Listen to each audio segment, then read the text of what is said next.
Seseorang dapat mencapai kebahagiaan dengan menerima bahwa apapun yang terjadi ya, bukan yang belum terjadi, adalah yang terbaik. Karena kalau yang belum terjadi kamu sebut yang terbaik, nanti kamu nggak ngapa-ngapain. Tapi yang sudah terjadi, jadi pasti yang terbaik. Kenapa yang terbaik? Ya sudah terjadi, nggak bisa diulang. Kalau kamu menganggap yang terjadi belum yang terbaik, mesti kamu terus kecewa. Kemudian mungkin takut, kemudian mungkin gelisah.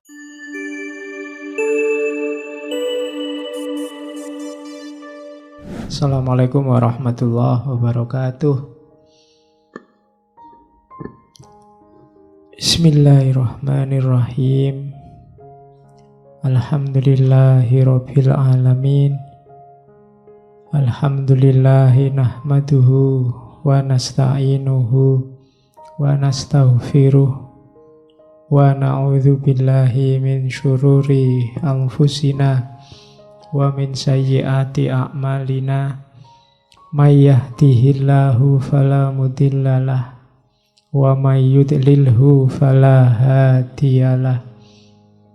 Allahumma sholli wa sallim wa barik ala habibina wa syafi'ina sayyidina wa maulana Muhammadin wa ala alihi wa ashabihi wa ala manittaba'al huda ila yaumil qiyamah.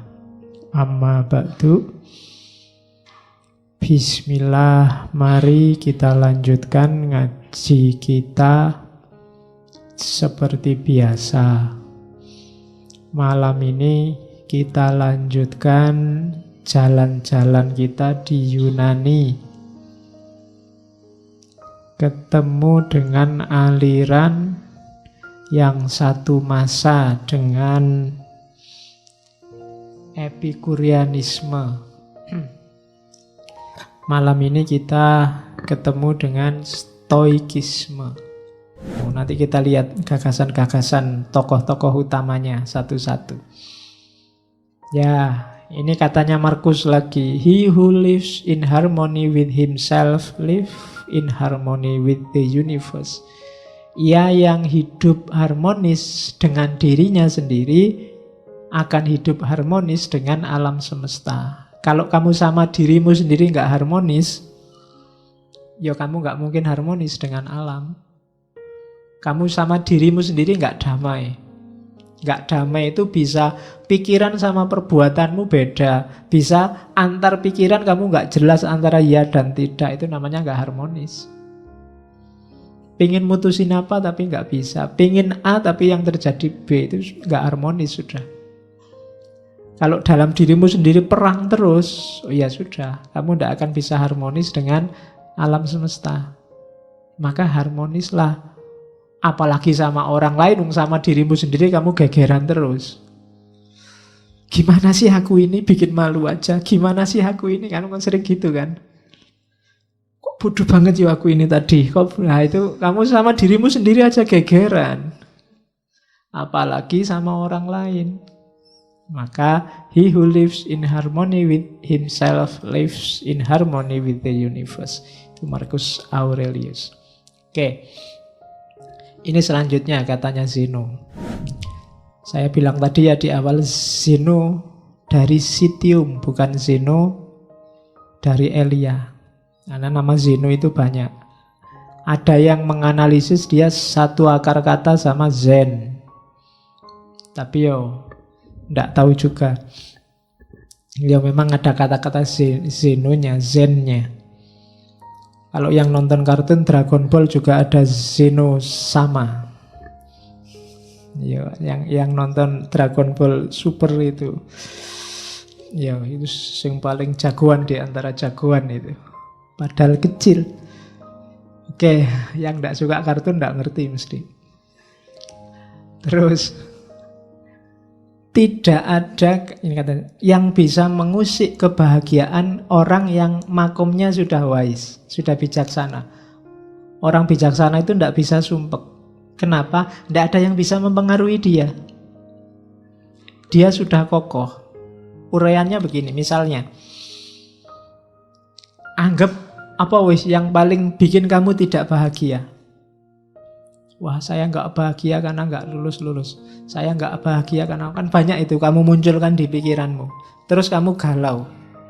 Kuncinya sebenarnya sederhana. Kamu jadi galau karena macam-macam tadi, karena kamu pedulikan semua itu. Cara paling gampang menghadapi itu semua, ndak usah dipedulikan. Ndak usah dimunculkan di pikiranmu, selesai. Pak, tesisku lho Pak, ndak dadi-dadi. Lah salah mbok pikir terus. Emangnya nek mbok pikir terus tesismu jadi tiba-tiba, kan enggak? Ya kan? Ya udah dikerjain aja tanpa harus galau. Wah ya memang satu-satunya jalan dikerjain. Ngapain energinya double, satu buat ngerjain, satu buat galau. Ya kerjain aja, nggak pakai galau. Yang bikin galau kan karena kamu tampilkan sendiri di pikiranmu, terus kamu sumpekkan dirimu. Kamu sumpekkan sendiri dirimu. Itu yang kuncinya sehingga kamu sumpek hidupmu. Wah ini ndak bisa Pak, saya mikir nggak ketemu jawabannya. Ya sudah, kalau nggak ketemu ngapain dipikir terus? Wong ndak bisa ketemu jawabannya. Ya sudah, kalau bahasa fikihnya mauquf aja. Kalau ada masalah mauquf, ndak bisa dijawab, selesai. Nggak usah dipikir terus. Wong dipikir jelas-jelas kamu ndak bisa jawab kok. Biarin aja. Nah, jadi kuncinya apa? Biar kamu nggak sumpek, ndak usah dibikin sumpek. Kalau nggak bisa dikerjain, ya ndak usah dikerjain. Kalau bisa, ya kerjain semampumu. Kan cuma itu dok rumusnya. Jadi orang yang bijaksana itu ndak bisa sumpek. Makanya kalau diilustrasikan film-film itu bagian tokoh yang bijaksana kan mesti senyum terus, nggak pernah merengut karena nggak ada yang bikin dia sumpek. Nggak bisa ya sudah, memang nggak bisa. Oke, jadi yang bikin kita galau ternyata apa? Ya penilaian kita sendiri. Yang bikin kamu nggak bahagia dirimu sendiri. Cuma itu. Jadi tidak ada yang bisa mengusik kebahagiaan orang yang bijaksana. Orang bijaksana biasanya stabil, tenang, tidak gampang terpengaruh. Karena dia sudah ngerti porsi-porsinya. Oke, terus. Nah, katanya Markus lagi. Reject your sense of injury and the injury itself disappears. Tolaklah rasa sakit itu, dan rasa sakit itu akan hilang. Jangan mau lama-lama sakit. Patah hati misalnya, kasih waktu aja secukupnya. Atau tolaklah. Diputus sih diputus, nggak pakai sakit sih ya biasa aja. Kemarin berdua, sekarang sendiri. Kan cuma itu aja situasinya. Kalau kamu nggak mau sakit, nggak akan sakit. Hanya kamu mau sakit sih. Akhirnya dipikir-pikir sendiri, dibikin-bikin puisi sendiri, dibikin terus. Jadi terus kamu sumpek sendiri. Jadi tolak aja rasa sakit itu. Habis dimarahi dosen, sakit hatiku. Lah ngapain? Aku nggak mau sakit, nggak sakit. Tapi karena kamu mau memasukkan rasa sakit itu dalam dirimu, ya sakit. Jadi reject your sense of injury and the injury itself disappears. Wong kamu baca WA aja kadang mangkel, kadang marah, kadang sakit, lu ngapain? Wong yang bikin ngawur kok, kadang ngarang-ngarang, kadang bohong. Wong kamu sudah ngerti hoak itu loh, kamu marah. Lah kok mau-maunya kamu menghabiskan energi untuk marah terhadap sesuatu yang tidak ada hubungannya sama dirimu. Kamu sakit tentang sesuatu yang menurut kamu itu tidak benar kok bikin kamu sakit, ya nggak usah. Jadi reject, tolaklah rasa sakit itu dan dia akan hilang. Itu yang katanya Marcus Aurelius. Jadi jangan mau sakit, jangan mau galau. Kuncinya lagi-lagi ternyata di pikiran. Kamu sendiri yang mendramatisir. Sehingga kasus biasa-biasa kayak film India, Jadi kamu terus nangis, padahal ya biasa aja. Ya kayak kapan tadi apa ya, saya dapat WA yang anak kecil ayamnya mati terus dia nangis itu. Itu kan ayam mati biasa, tapi ya karena anak kecil nangis. Kalau kamu ikut nangis juga, itu baru bahaya. Jadi yang kayak gitu kamu nggak bisa menolak. Ada banyak hal yang sudahlah, itu nggak penting. Oke, terus. Dan itu nanti hubungannya dengan kontrol kita atas keinginan. Manusia itu memang fitrahnya dia bahagia kalau keinginannya tercapai. Berarti kunci kebahagiaanmu ada di keinginan. Maka pinter-pinterlah menegaskan keinginan. Begitu kamu keliru, kamu sedang bunuh diri. Bikin keinginan, rancang keinginan yang dalam kontrolmu, kayak tadi. Bukan sesuatu yang di luar jangkauanmu. Jadi, karena kalau kamu menginginkan sesuatu yang di luar jangkauanmu, hasilnya pasti kecewa. Jangan menginginkan sesuatu yang di luar jangkauanmu. Wong kamu sudah jelas sekarang semester 14 sudah mau kena DO. Saya cita-citanya cum laude, Pak, tercepat terbang. Wis ora iso jelas itu. Daripada kamu stres mending sudah yang penting lulus. Ya, jadi jangan menginginkan sesuatu yang di luar jangkauanmu. Nanti lihat artis di TV kamu jatuh cinta, pokoknya aku harus dapat dia. Ya, tidak mungkin, jauh. Wong artis itu, kamu siapa? Kan begitu. Nanti daripada kamu stres, tidak karuan juntrungannya loh. Ya cukup kamu beli kaca aja, lihat di kamar. Oke, jadi jangan menginginkan yang di luar jangkauan. Ukur kekuatanmu. Terus, karena kamu bisa kecewa kalau salah menetapkan keinginan. Saya, Pak, mulai sekarang ingin tiap malam sholat tahajud. Mulai jam 1 sampai subuh. Nggak putus-putus. Wis kecewa mesti kamu nanti. Ya. Kenapa? Mungkin di luar jangkauanmu, wong kamu sholat subuh, ayo. Iya. Jadi inginkan yang dalam jangkauanmu. Itu penting bagi yang tidak ingin stres. Oke.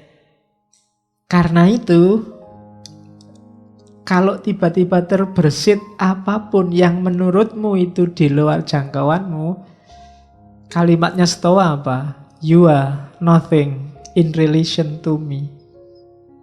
Kamu tidak ada hubungannya sama aku. Jadi jauh-jauh. Jalan-jalan di mall, lihat orang belanja baju banyak sekali, harganya ratusan ribu. Kamu mau beli kaos 40 ribu aja diwolak-walik pintu. Nah, lihat orang itu, you are tidak ada hubungannya sama aku. Kita beda dunia. Nggak usah membayang-bayangkan, menginginkan yang kayak yang kamu lihat. Nanti kamu malah stres sendiri. Jadi kamu harus punya senjata ini tadi. You are nothing in relation to me. Ada cowok cewek pacaran, cakep, cowoknya cakep, ceweknya cakep, kamu nonton, kamu jomblo sudah bertahun-tahun. Biar nggak galau apa? You are nothing in relation to me. Kamu nggak ada hubungannya sama aku. Kita dunianya beda. Nah, lo itu lebih simpel. Lah daripada kamu stres, mau kamu mangkel marah, malah menghabiskan energi kayak tadi untuk yang sia-sia. Biarin aja lah. Mereka punya dunia sendiri, aku punya dunia sendiri. Aku cukup nonton TV sendirian. Di kamar sendirian, makan sendiri, masak sendiri. Oke. Yo, bikinlah nanti narasi-narasi untuk lebih baik sendiri, lebih merdeka sendiri. Ya sudah apa-apa lah untuk menghibur diri. Jadi inginkan yang bisa kamu kontrol. Untuk yang tidak bisa kamu kontrol, kok tiba-tiba kamu berhasrat, katakan, you are nothing in relation to me. Kamu tidak nyambung lagi, kita frekuensinya beda. Nah gitu aja kan, lebih nyaman, lebih enak daripada kamu stres. Ada orang dinasehati baik-baik nggak manut, oh ya sudah, you are nothing in relation to me, kita beda jalur. Kan gitu. Kamu kan sering begitu, ada orang pikirannya beda sama kamu, terus kamu marah-marahin, dia juga marah-marahin kamu. Yang frekuensinya beda, dia apa-apain ya nggak nyambung. Tinggal kamu putus saja, ya kita frekuensinya beda. You are nothing in relation to me. Kita beda dunia. Nah, jadi itu caranya untuk bahagia. Kontrol keinginan. Dari situlah nanti kamu ketemu kebebasan. Kalau ada yang tanya bebas itu apa? Bebas itu inginkan yang berada dalam kontrolmu. Jangan inginkan sesuatu yang berada dalam kontrol orang lain. Kalau cita-citamu menginginkan sesuatu yang jadi milik atau dikontrol orang lain, maka saat itu juga kamu jadi budak. Budaknya siapa? Budaknya orang lain yang mengontrol keinginanmu tadi. Kalau cita-citamu misalnya jadi PNS, dan menurutmu di luar kontrolmu, maka kamu akan jadi budak orang yang mengontrol penerimaan PNS. Kalau cita-citamu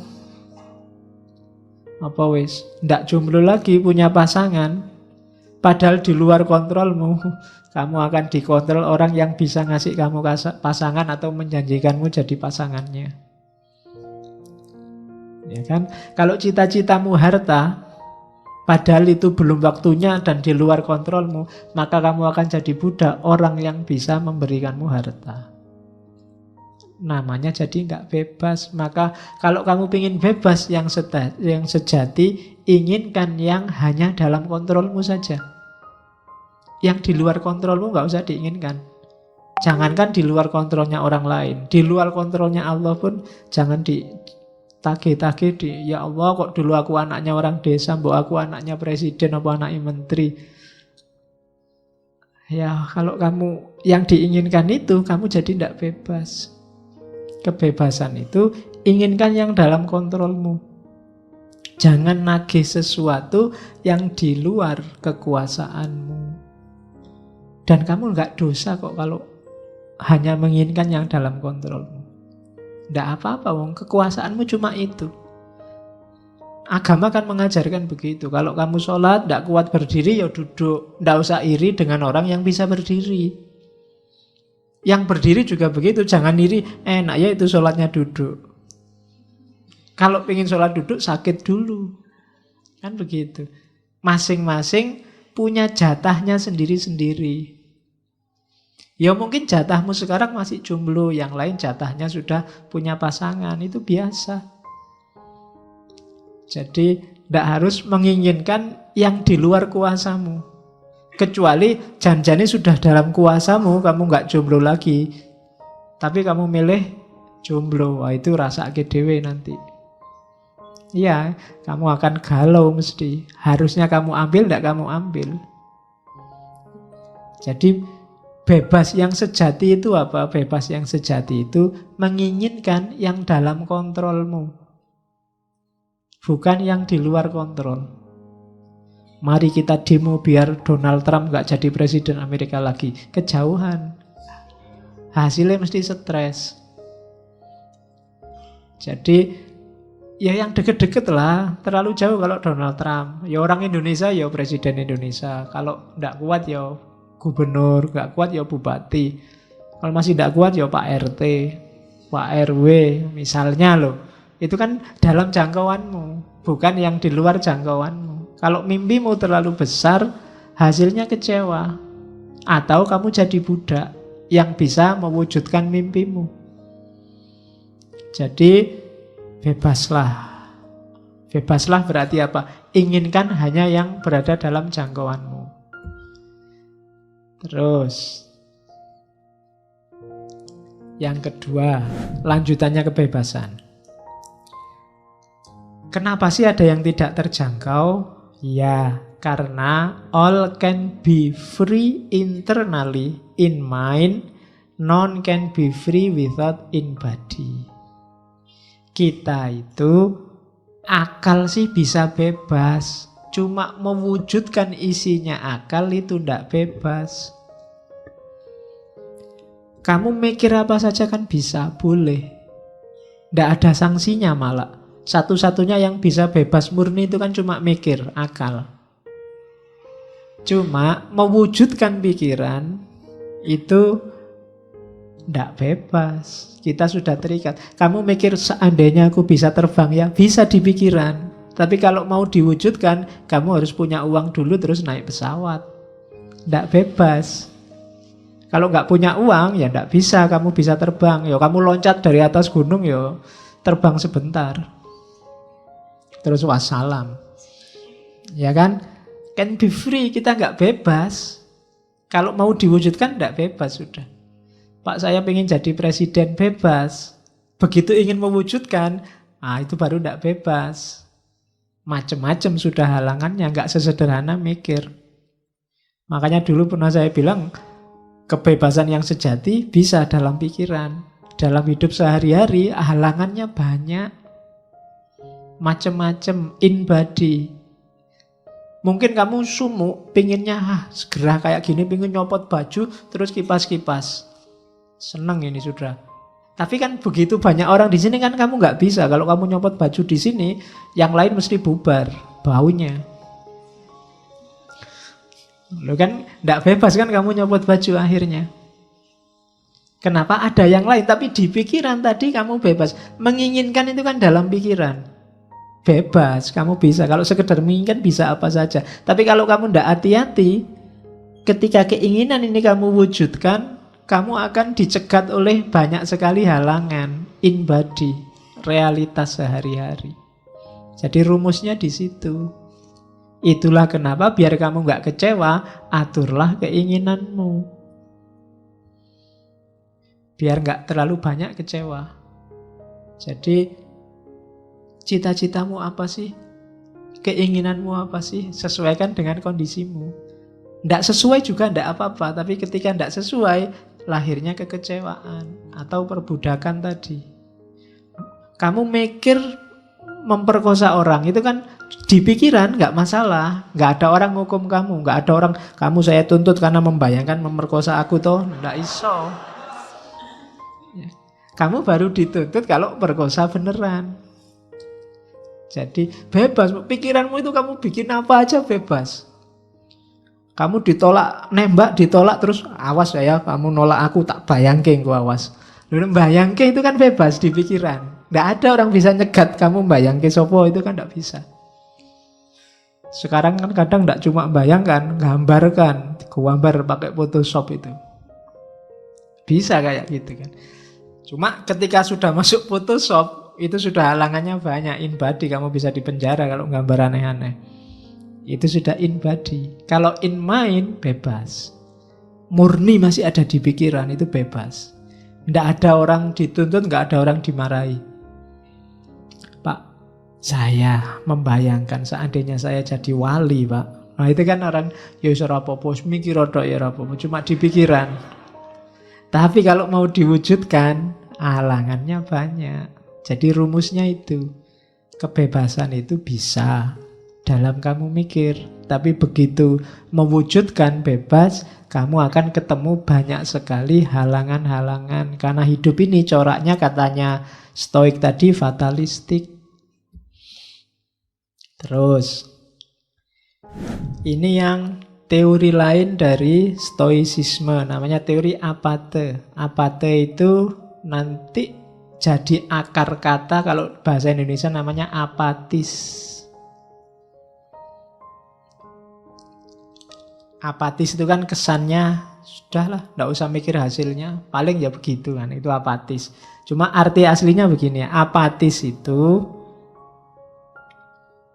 apa? Orang melakukan sesuatu tanpa mikir hasilnya. Yang penting lakukan aja sebaik-baiknya sesuatu itu. Mbok hasilnya apa nanti. Itu apate. Gambarannya kayak orang mana. Orang mana yang ndak mikir panahku nanti hasilnya kayak gimana, mikirnya gimana caraku manah paling baik. Itu apate. Aku ndak tahu besok IP ku bisa 4 apa ndak, yang penting aku belajar sekuatku. Itu apate. Aku ndak ngerti ngaji filsafat ini aku paham apa enggak. Yang penting teko sak kuat-kuatku ngantuk tak tahan-tahan. Itu apate. Apatis. Jadi hidup itu rumusnya ini. Kita ndak bisa menguasai hasil, tapi kita menguasai proses. Itu tadi yang saya bilang, kelompok Stoa ini banyak diadopsi nanti gagasannya oleh agama-agama baik Kristen maupun Islam. Kamu kan menyebutnya hari ini bau as'ariyahnya kan ada. Jadi kita menguasai usaha tapi tidak menguasai hasil. Itu namanya kalau di Stoa kiasannya kayak orang mana. Apakah panahnya nanti tepat sasaran atau enggak masalah. Yang penting kita sudah berusaha semaksimal mungkin. Seandainya enggak tepat, kita enggak menyesal. Yang penting kamu sudah belajar sekeras mungkin. Kalau hasilnya enggak maksimal, kamu enggak menyesal. Tapi kalau kamu enggak belajar sekeras mungkin, hasilnya kok enggak maksimal, kamu pasti menyesal. Karena, tadi mbok aku serius dikit. Kayak kamu nggarap tesis atau nggarap skripsi itu loh. Waduh, ini sudah mepet waktunya. Udahlah, yang penting ono tulisannya. Mungkin besok-besok kamu menyesal. Coba dulu aku nulisnya agak serius dikit. Ada menyesalnya. Maka katanya orang-orang Stoa, hidup itu perhatikan proses. Berikan semuanya. Kalau kamu punya 100%, berikan 100%. Jangan tanggung-tanggung.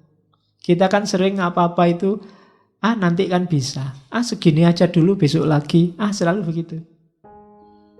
Biasanya hasilnya nanti menyesal. Aduh, coba tak kerjain kemarin, sekarang ada tugas lagi. Double deh. Coba kemarin sudah selesai, sekarang lebih enteng. Salahmu dewe. Ya kan? Aduh, bolak-balik tugas, nambah lagi. Yang kemarin aja belum nih. Padahal yang kemarin waktunya banyak. Karena kemarin kamu tidak ngasih 100%, sekarang kamu dituntut 300%.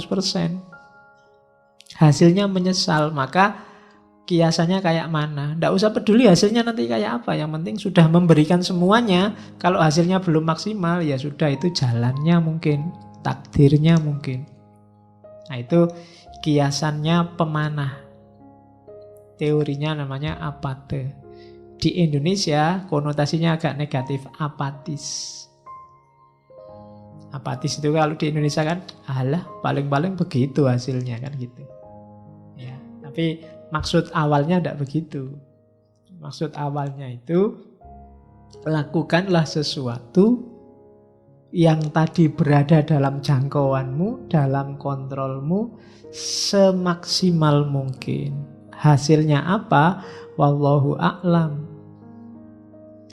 Kalau di agama kan Allah itu kan tidak menghisap hasilnya, tapi menghisap prosesnya. Sejauh mana usahamu mendekati dia, itu nanti yang dihisap. Sukses apa enggak, wallahu a'lam juga. Wong kita memang kuatnya, yang kita kuasai cuma proses. Minum ini kan usaha, semaksimal mungkin. Jangan sambil ngomong, nanti keselak. Itu namanya semaksimal mungkin.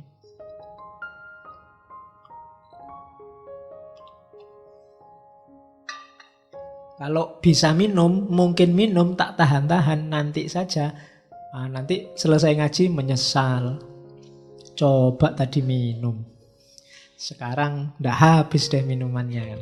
Jadi menyesal. Maka apa-apa itu maksimal. Yang minumnya belum habis, dihabisin. Ya, daripada nanti ketendang. Oke, jadi baik buruk, menyesal tidak menyesal, itu tergantung berapa persen usaha yang diberikan. Terus, ini teori yang lain, kelanjutannya. We are actors playing roles we do not choose. And our duty is to play them as best we can, knowing that our faith is part of which larger order. Jadi kita ini pakai lagunya Ahmad Albar ya. Dunia ini panggung sandiwara. Sutradaranya bukan kita. Kita ini hanya aktor yang dikasih peran tertentu yang kita ndak milih. Kamu kan ndak milih tiba-tiba sekarang jadi mahasiswa, tiba-tiba jadi santri ngaji filsafat. Tiba-tiba ini kan kayak rule-rule, peran-peran yang diberikan oleh Tuhan pada kita. Kita tidak pernah milih. Maka tugas kita bukan bantah sutradara. Kalau sudah di casting jadi antagonis, ya antagonis saja. Jadilah antagonis sebaik-baiknya. Ya, lo itu maunya begitu memang ya. Antagonis terbaik itu ya maksudnya ya play them as best we can. Apa ya kamu di casting jadi antagonis kan begitu. Kenapa? Karena kita ini bagian kecil dari mesin besar. Kalau kita nggak main sebaik-baiknya, mesin besar ini akan kacau. Jadi santri, jadilah santri yang baik. Jadi guru, jadilah guru sebaik-baiknya. Jadi adik, jadilah adik sebaik-baiknya. Jadi kakak, jadilah kakak sebaik-baiknya. Maka mesin hidupmu akan bagus, normal, produktif. Jangan setengah-setengah. Jadi mahasiswa setengah-setengah. Jadi guru setengah-setengah. Jadi kakak juga setengah-setengah. Ya hasilnya tidak bagus. Mesinmu tidak akan muter dengan bagus. Kita itu bagian. Kalau kamu jadi kakak yang bagus, adikmu jadi adik yang bagus, ibumu ibu yang bagus, ayahmu ayah yang bagus, keluargamu jadi keluarga bagus, produktif. Pemimpinnya harus bagus, rakyatnya juga harus bagus. Tidak bisa salah satu. Yang penting kan kuncinya pemimpin. Loh, sebagus-bagusnya pemimpin, kalau rakyatnya kacau ya tetap kacau. Karena ini organisme besar.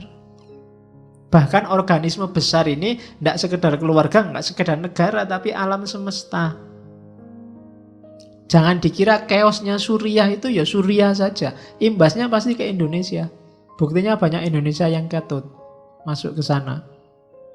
Jangan dikira gegerannya apa hari ini. Korea Utara sama Malaysia itu urusan mereka saja. Kalau benar terjadi perang, imbasnya pasti ke sini. Wong kita ini mesin besar kok. Israel sama Iran misalnya perang, terus dua-duanya mengeluarkan nuklir. Yang kiamat bukan cuma Israel sama Iran, ya sak dunya rusak kabeh. Karena kita organisme besar. Kalau kamu maki-maki orang misalnya, itu kan kamu tidak berperan yang bagus. Jangan dikira jeleknya kena kamu saja. Wong kamu itu bagian dari organisme besar. Keluargamu mungkin kena, kuwi anake sapa nek ngomong kaya ngono kuwi.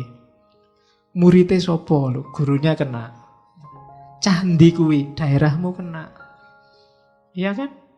Jadi jangan dikira urusannya cuma sama dirimu. Kita ini sekrup kecil dalam organisme besar.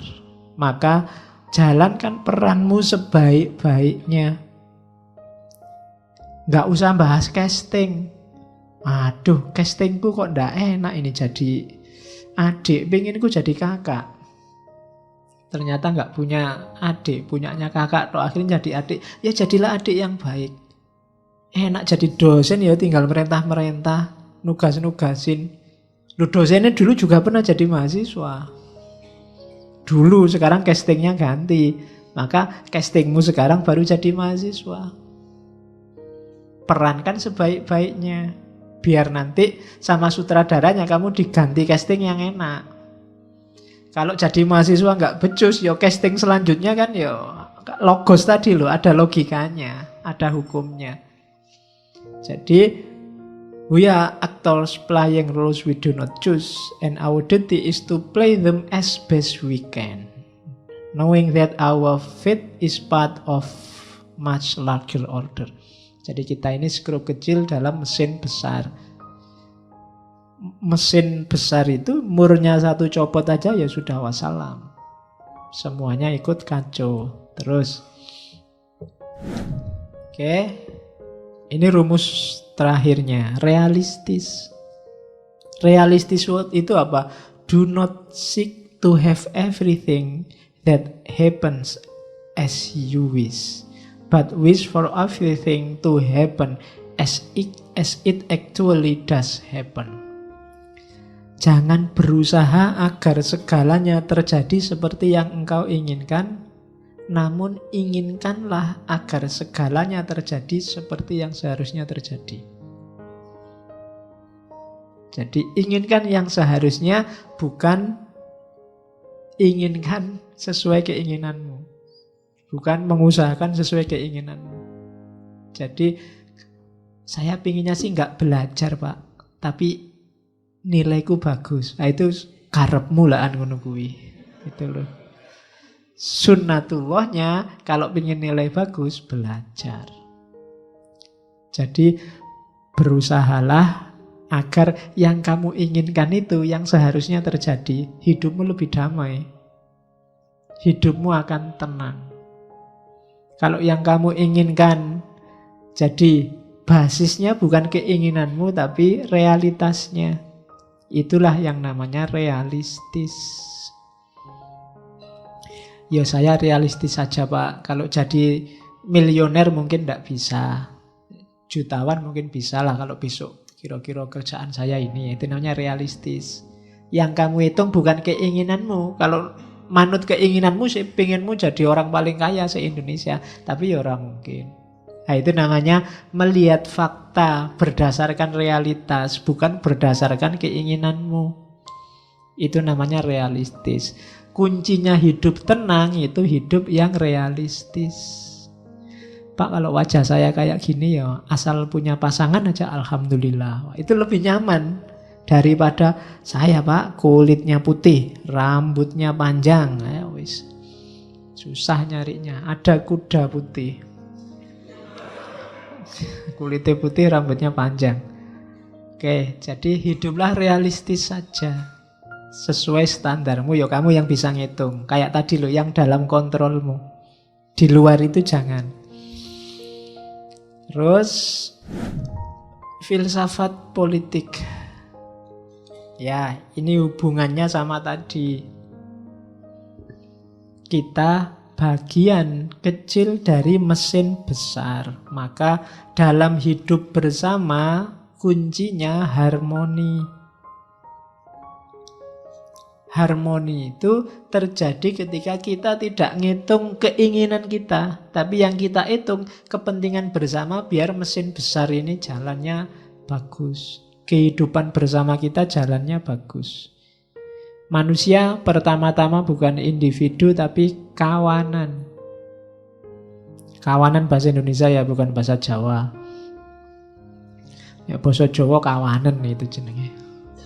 Jadi kawanan itu kita ini pertama-tama makhluk sosial. Kita tidak mungkin dan tidak bisa hidup sendirian. Maka pentingkan dulu kehidupan bersama. Itu pertama, politiknya Stoa. Politiknya Stoa yang kedua, asumsinya adalah hidup ini, tak baca aja ya.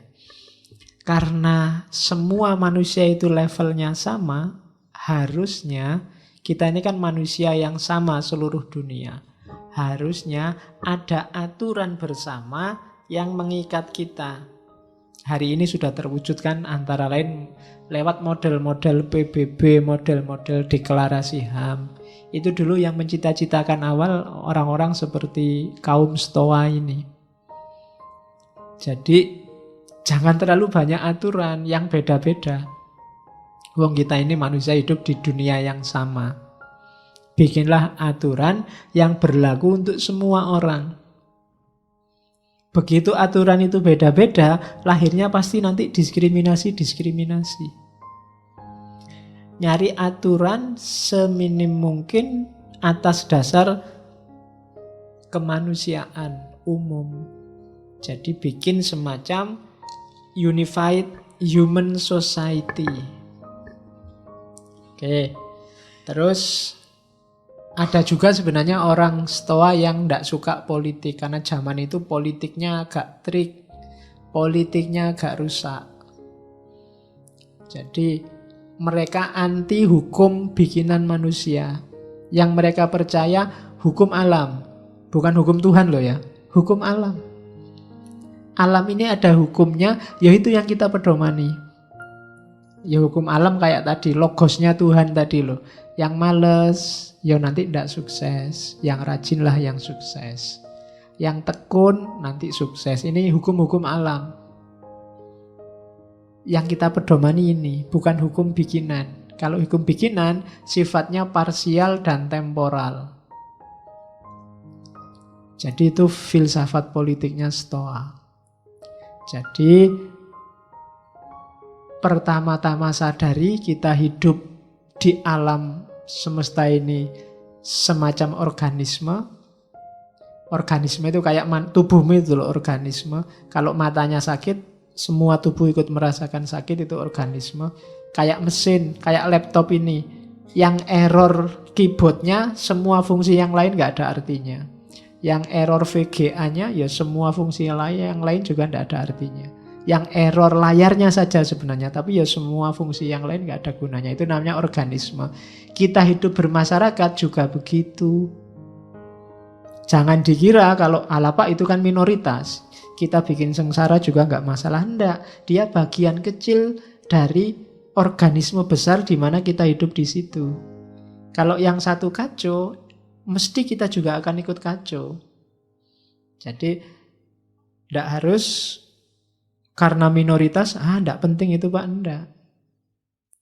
Setiap komponen dia ada perannya. Maka kehidupan sosial juga harus begini. Kita utamakan kepentingan bersama, bukan keinginanmu sendiri. Nah, itu filsafat politiknya Stoa. Oke, kita temui satu-satu tokohnya. Yang tadi baru dasarnya. Ya masih panjang. Ya masih panjang. Malam ini tuh saya cuma baru ngomong etika. Logikanya belum. Fisikanya juga belum. Entah kapan nanti ya. Jadi kalau ada yang tanya, kapan Pak habisnya materi ngaji filsafat? Saya juga tidak tahu kapan. Oke, pokoknya sak kuat-kuatnya. Zeno, gagasan utamanya kita ulang lagi itu. Satu, yang sudah dijelasin nggak usah tak ulang. Alam ini tertib, ya ada sunatullah. Yang kedua, kalau ada kekacauan, ini yang belum dijelaskan tadi. Kalau ada kejahatan, itu sebenarnya dalam rangka kebaikan yang lebih sempurna. Ada gempa, ada badai, itu pasti ada penyesuaian-penyesuaian yang nanti lebih baik dari sebelumnya. Karena logosnya Tuhan sedang jalan. Adanya korupsi, adanya kerusuhan, adanya itu biasanya nanti melahirkan dampak kebaikan-kebaikan yang lebih sempurna. Kalau nggak ada yang korupsi, mungkin nggak ada KPK. Kalau nggak ada KPK, nanti nggak ada ini, nggak ada itu. Terus ada kebaikan-kebaikan yang lebih sempurna. Itu katanya Zeno. Ada penyakit baru, ilmu pengetahuan juga tambah tentang penyakit baru. Ada proyek baru, dokter juga seneng, ya kan? Kemudian ahli kesehatan seneng, pemerintah juga seneng. Ada lahan nih, bisa jadi proyek menteri kesehatan nih, bisa ada kebaikan-kebaikan baru. Orang kenal penyakit AIDS, dulu bingung apa penyakit AIDS ini. Sekarang ketemu lagi, penelitian-penelitian baru, ilmu baru, wawasan baru. Semakin sempurna hidup kita, semakin baik. Jadi ketika kejahatan terjadi, itu ke arah kebaikan yang lebih sempurna pada akhirnya. Ya meskipun jangan Pak saya mau jahat aja Pak biar lebih bagus lagi, enggak. Jadi ketika dia benar-benar terjadi, berarti memang dirancang oleh sutradaranya. Kayak film itu loh. Kan tidak mungkin film dari awal sampai akhir nggak ada masalah.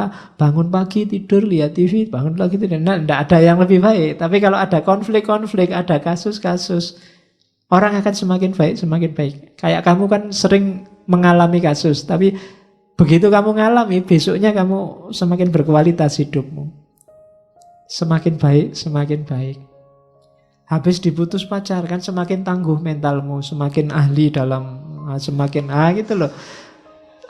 Manfaatnya banyak, ya kan? Jadi enggak, kalau ada chaos, ada kejahatan, itu nanti ujungnya pasti kesempurnaan yang lebih. Terus yang ketiga, ya kalau ini fatalisme tadi, segala sesuatu terjadi sudah ada garisnya.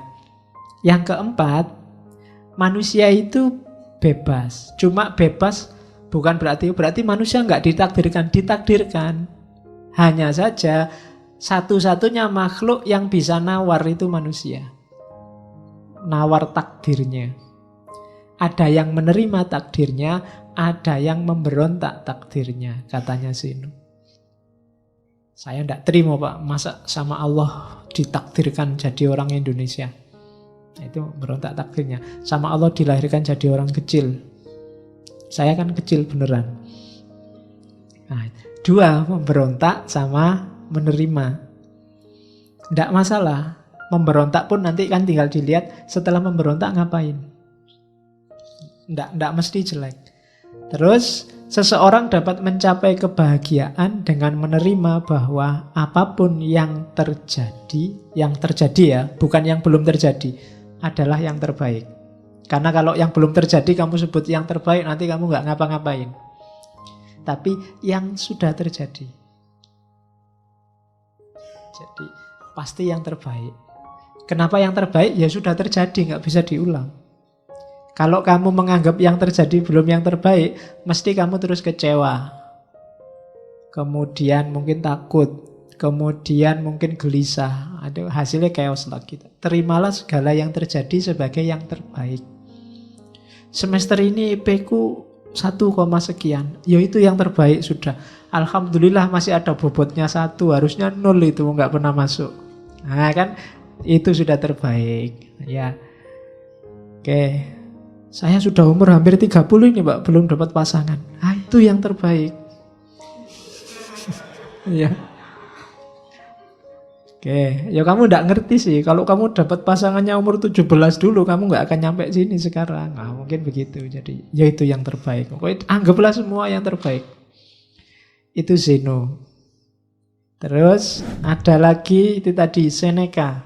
Ya, saya nggak sempat nulis ya oret-oretan. Kalau di kampus saya biasanya neng papan oret-oretan. Langsung dari bukunya. Oke. Ada beberapa konsep dari Seneca. Yang pertama, it is not that life is too short, it's that we waste it. Bukan hidup kita yang terlalu pendek, tapi kita aja yang menyia-nyiakan waktu. Nah, itu kritiknya Seneca. Kamu kan sering sambat gara-gara waktu. Waktunya tidak cukup Pak, saya sibuk sekali Pak. Ini enggak, bukan waktunya yang pendek, tapi kamu aja yang menggunakan waktunya nggak terlalu bagus. Waktu jangan dijadikan alasan. Itu potongan-potongan dari gagasannya Seneca. Terus life is long enough for the very greatest of things.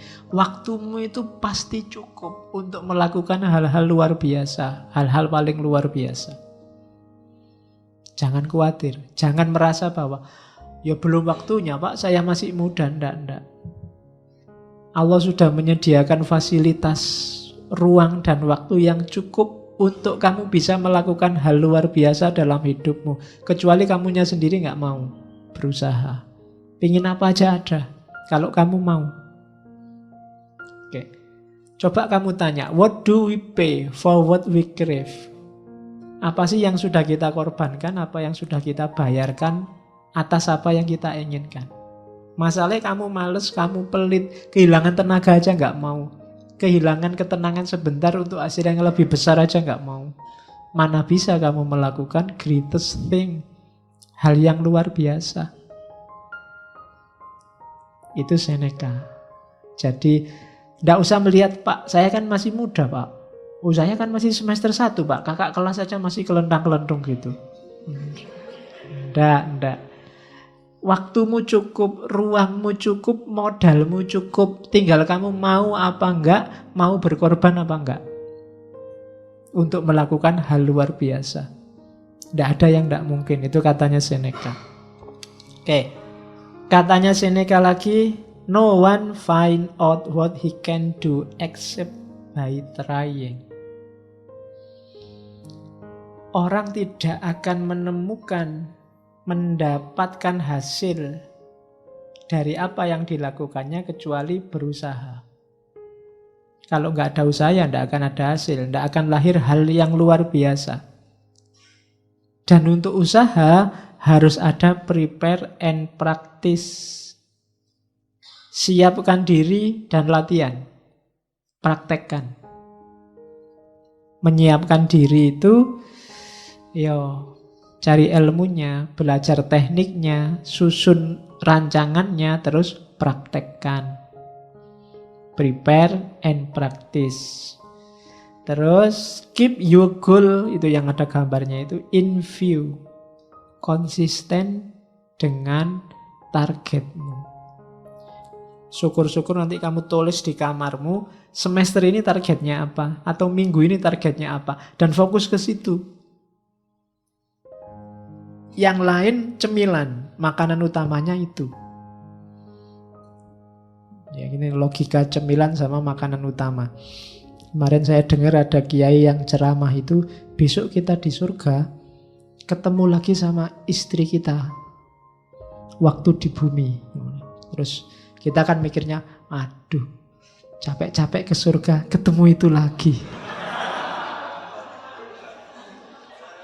Iya, padahal di sini sudah ngempet, nggak mau macam-macam, ketemu itu lagi. Tenang aja katanya kiainya. Istri kita di surga itu makanan utama. Nah, nanti ada bidadari-bidadarinya, nah itu cemilannya. Ya. Jadi makanya nanti yang di dunia belum punya istri, di akhirat sakit perut karena makan cemilan terus. Loh kan tidak ada makanan utamanya.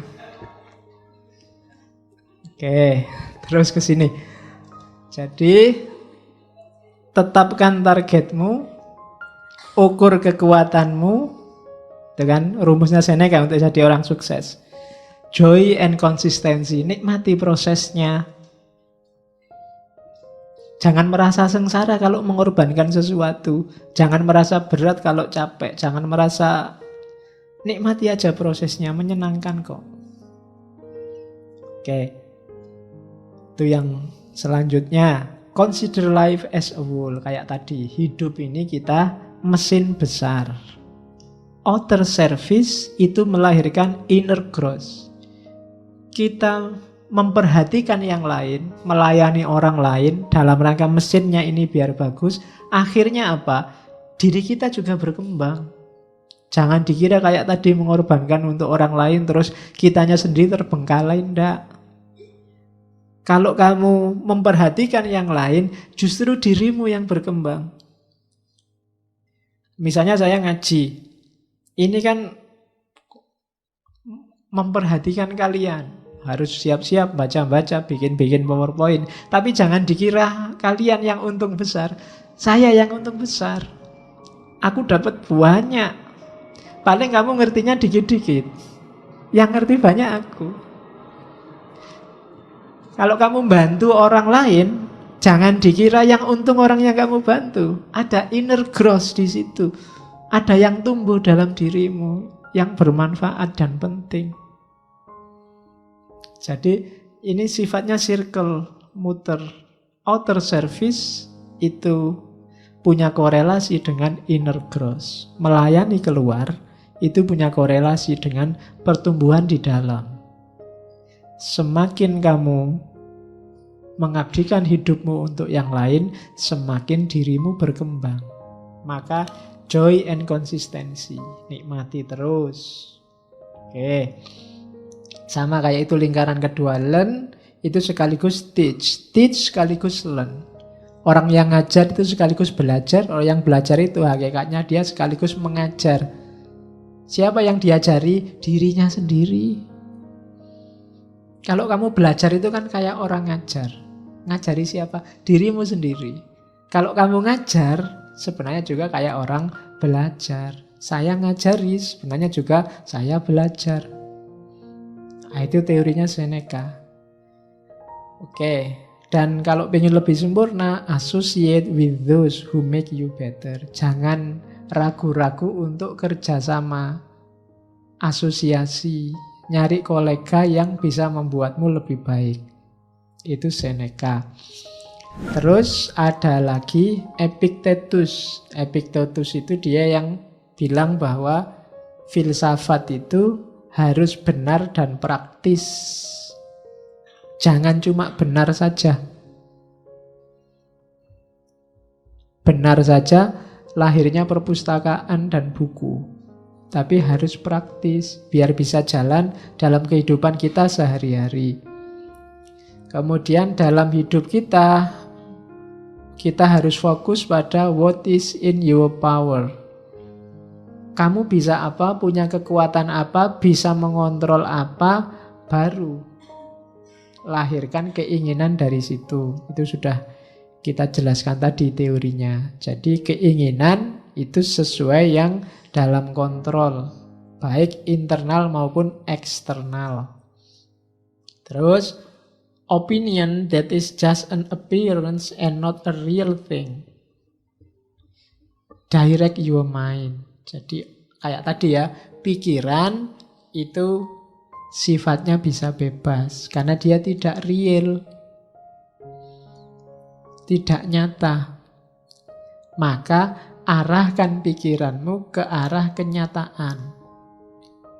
Itu ada perspektif melahirkan habit. Pikiran akan melahirkan kebiasaan. Maka pikirlah yang baik-baik, akan lahir kebiasaan yang baik.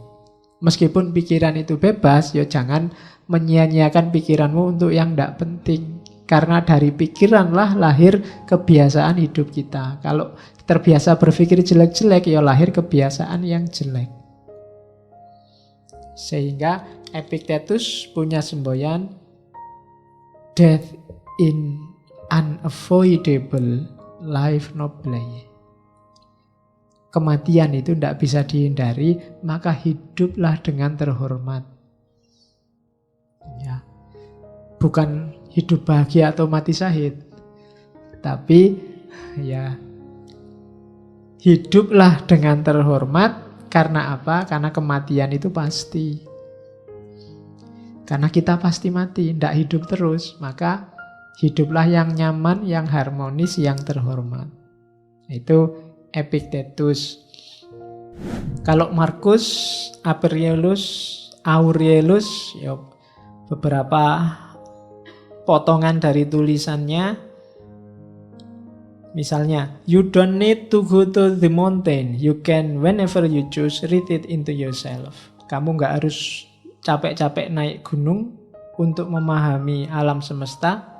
Kapanpun kamu bisa kembali ke dalam dirimu sendiri. Man arofa nafsahu, arofa robbahu. Oke. Change is necessary. Perubahan itu niscaya, pasti. Tidak mungkin dunia ini nggak berubah. Pasti berubah. Desire fame, yang atas itu. Pingin terkenal, remember how small your place is and how quickly everything is forgotten. Ya ndak apa-apa sih kamu pengen terkenal, cuma ingatlah betapa lingkunganmu itu ndak besar, cuma kecil, dan betapa cepatnya orang itu melupakan sesuatu. Jadi kalau kamu mengejar keterkenalan, akhirnya kamu akan kecewa. Karena kenapa lingkunganmu kecil? Sak terkenalmu, ya yang kenal hanya orang sejangkau lingkunganmu. Sak terkenalnya artis Indonesia, ya terkenalnya ya ning Indonesia. Luar negeri beberapa yang kenal. Donald Trump, ya terkenal di lingkungan yang pernah tersentuh oleh Donald Trump. Orang Irian Jaya pedalaman nggak ngerti opo itu Donald Trump, jajan apa itu. Ya kan? Misalnya Donald Trump tersesat di pedalaman Afrika gitu ya, orang Afrika ndak ngerti bahwa dia orang penting, ya dianggap orang biasa kan gitu aja. Jadi kalau kamu mengandalkan keterkenalan, siap-siaplah kecewa. Ini sudah siap-siap ini, orang kota, mahasiswa Jogja pulang kampung, ndak ada yang kenal. Ndak ada yang menghargai sama sekali. Gimana orang-orang ini? Ya karena andalanmu fame, fame itu ndak bikin kecewa. Dan how quickly everything is forgotten. Bahkan yang kenal dirimu pun ya di titik tertentu bahkan lebih sering lupanya daripada ingatnya. Mereka punya hidup sendiri-sendiri. Emangnya terus yang mengidolakanmu 24 jam mikir dirimu? Ndak. Katanya siapa? Kamu ketemu saya ya nek pas ono aku Pak Faiz salaman cium tangan, habis itu ya mikir urusanmu sendiri. Emangnya mikir aku terus kan? Ndak. Ketemu artis, ya pas ketemu artis itu kamu wow salaman, pulang ya mikir urusanmu lagi. Emangnya artisnya mbok pikir terus. Itulah fame. Jangan ketipu oleh fame, apalagi cuma jempol di Facebook.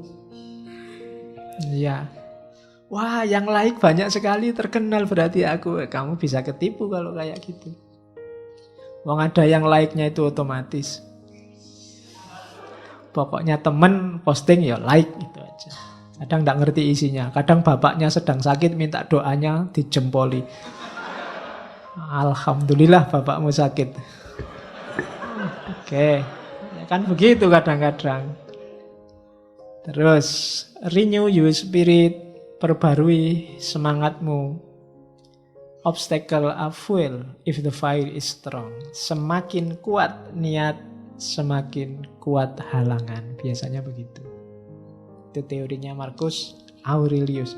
Be careful about your mental habit. Hati-hati dengan kebiasaan mentalmu. Coretlah yang emosi, gunakan reason. Be flexible, adapt. Fleksibel lah, beradaptasi. Karena situasi lingkungan itu berubah-ubah terus. Role models, what would they think and do? Boleh kamu nyari role model kalau ada orang yang bijaksana. Kira-kira kalau kamu mengidolakan Nabi Muhammad, boleh. Kira-kira kalau ada kasus gini Nabi Muhammad kayak gimana ya responnya? Dia senyum apa ngamuk, apa ngepruk-ngepruk, apa. Nah itu role model. Boleh idolamu. Pak Yaiku kalau ada kasus gini gimana ya? Boleh. Itu shortcut untuk lebih mudah ketemu solusi. Terus ya, ada yang dikurungi itu very little is necessary for a happy life.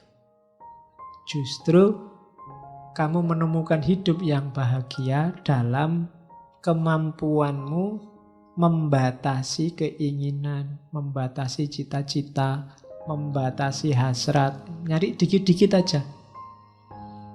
Ketika nyarimu banyak, biasanya kamu akan kecewa. Semakin macam-macam dan banyak keinginanmu, semakin jauh kamu dari kebahagiaan. Itu Marcus.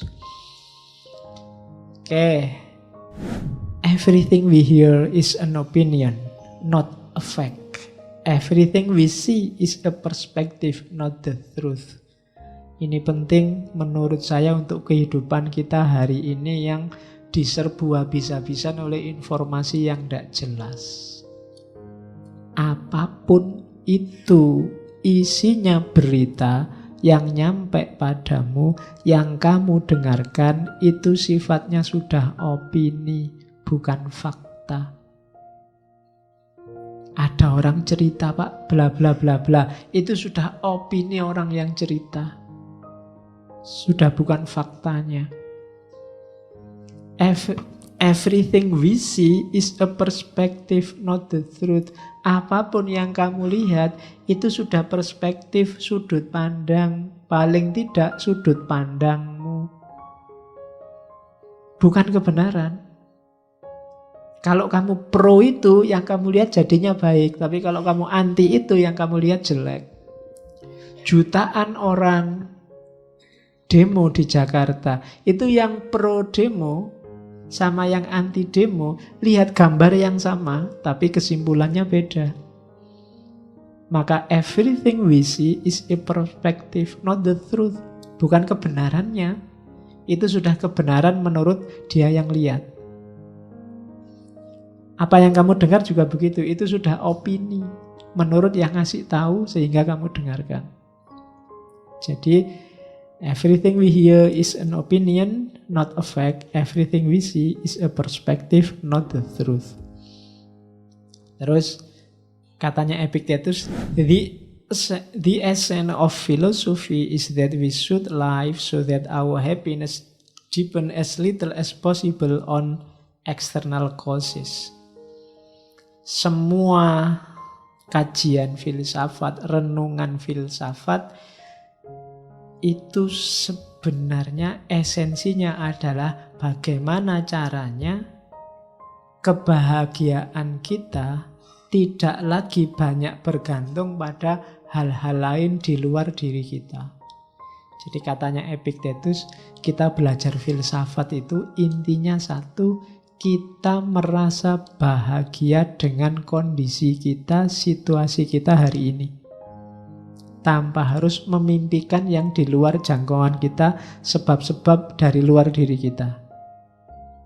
Semakin dalam filsafatmu, harusnya kamu semakin bahagia dan semakin mandiri. Harusnya. Karena esensinya filsafat ada di situ. Ketidaktergantunganmu pada orang lain, pada hal-hal lain di luar dirimu. Kamu puas saja dengan kondisimu saat ini, gak menuntut apa-apa. Itu berarti ilmumu sudah dalam. Katanya Epictetus, wawasanmu sudah luas. Kamu ngerti yang esensial dalam hidupmu, yang inti. Ini sering disampaikan penceramah, makanya tak kutipkan di sini. If you hear that someone is speaking ill of you, ini Epictetus juga. Instead of trying to defend yourself, you should say, he obviously does not know me very well, since there are so many other faults he could have mentioned. Kalau kamu dengar orang ngomong jelek tentang dirimu, daripada kamu mati-matian membela diri, harusnya kamu berkata, sebenarnya dia tidak mengenalku dengan baik, karena ada banyak hal lain yang keliru, yang jelek, yang bisa dia sebutkan. Ning daerah ngerti. Ya setiap orang kan menyembunyikan kejelekannya sendiri-sendiri. Yang diketahui orang kan cuma sedikit. Ngaku atau kamu ndak ngaku. Kalau ada orang ngomong jelek, nggak usah kamu mati-matian bela. Dia ndak ngerti aku. Kenapa nggak ngerti kamu? Karena kejelekanku yang lain banyak. Dia ngertinya cuma itu aja. Jadi kalau ada orang ngomong jelek, kamu nggak harus tersinggung. Wah, kasihan dia. Kenapa? Dia nggak ngerti aku ngomongnya begitu. Lah terus kamu gimana? Aku jauh lebih banyak jeleknya daripada itu. Nah kalau gitu kan nggak jadi tawuran.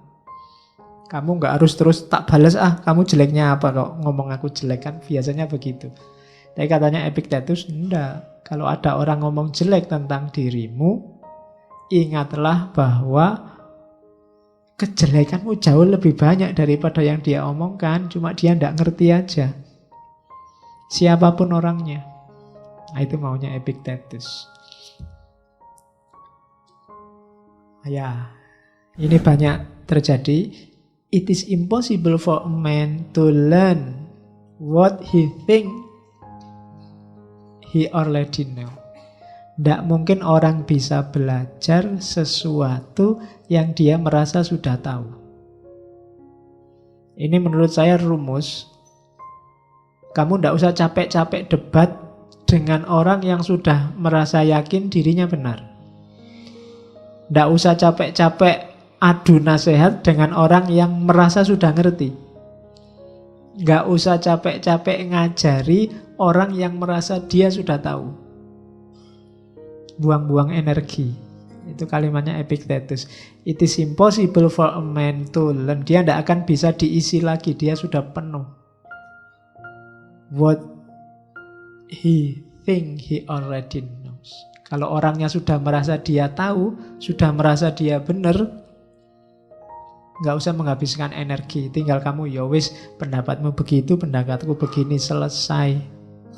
Karena kalau tidak, yang terjadi kayak orang sholat tadi yang batal semua. Sana mencaci, sini mencaci. Kalau dia sudah, kecuali dia minta petunjuk, loh menurutku yang benar ini, kalau menurutmu gimana? Jangan-jangan aku yang salah. Kalau ada pendirian gitu baru kamu boleh diskusi. Tapi kalau di awal sudah, loh yang benar itu ini, kamu yang salah, ya wis. Oh dia sudah merasa benar, sudah merasa tahu kok.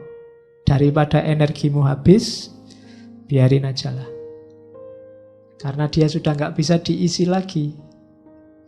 Itu ke orang lain. Dirimu sendiri juga begitu. Kalau kamu juga merasa dirimu benar, merasa dirimu sudah tahu, alamat nggak bisa diisi lagi. Kamu sudah penuh. Siapapun ngajari tidak akan bisa masuk.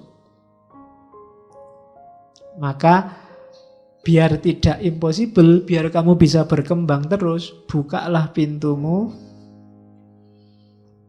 Pertanyakan apakah yang kamu yakini itu memang yang benar. Jangan-jangan orang lain punya informasi baru, punya data baru yang lebih benar. Itu baru kamu bisa berkembang. Kalau enggak, ya sudah. Hanya semacam itu nanti hasilnya. Sama-sama keras, sama-sama kaku, enggak bisa diisi. Akhirnya batal semua. Oke. Sudah ya, itu terakhir. Make the best use of what is in your power and take the rest as it happen. Apapun yang sedang kamu kerjakan, lakukan yang terbaik. Tidak usah mikir hasilnya, karena kalau kamu lakukan yang terbaik juga yang akan terjadi. Oke, saya kira itu ya. Sebenarnya kalimat-kalimat mutiara, kalimat-kalimat bagus dari kelompok Stoa ini banyak, ribuan. Ada buku yang judulnya 1000 kata mutiara dari Stoa dan isinya bagus-bagus.